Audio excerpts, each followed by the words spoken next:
ولا تشتروا بآيات الله ثمنا قليلا। তোমরা আল্লাহর আয়াতকে, আল্লাহর নিদর্শনকে এখানে তাফসীর আছে, ঈমান ইসলাম বোঝানো হয়েছে। আল্লাহর দেওয়া মহাসম্পদ ঈমান তোমরা অল্প দামে বিক্রি করো না, অল্প মূল্যে স্বল্প মূল্যে বিক্রি করো না।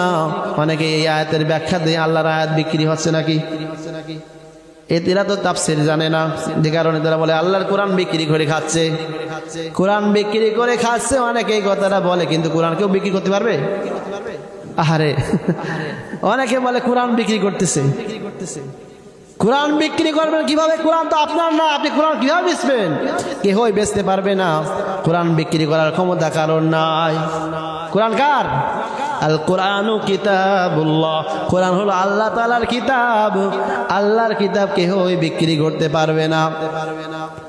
আল্লাহ তাআলার একটা আয়াত, আলহামদুলিল্লাহি রাব্বিল আলামিন, এই একটা আয়াতের দাম কত?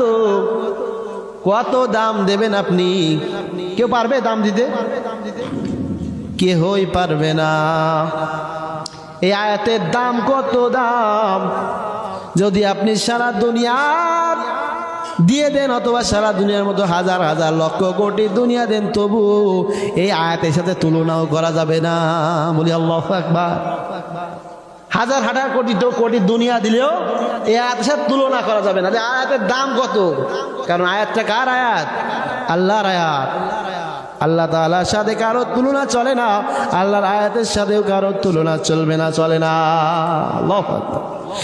সম্মানিত হাজিরিন, উপস্থিত মুসাল্লিবৃন্দ, আমার প্রিয় ভাই ও বন্ধুগণ, একটু খেয়াল করি, অনেকে এই কথাটা বলে থাকে কিন্তু তাদের ঈমান নষ্ট হয়ে যায়।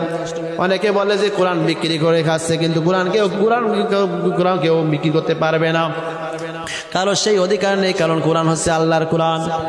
যদি কোরআন পড়ে আপনি ফু দেন তাহলে একটু উপকার হবে, তবে কোরআনটা বিক্রি হচ্ছে না।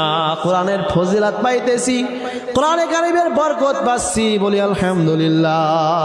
সবাই একটু দিকে লা ইলাহা ইল্লাল্লাহ, লা ইলাহা ইল্লাল্লাহ।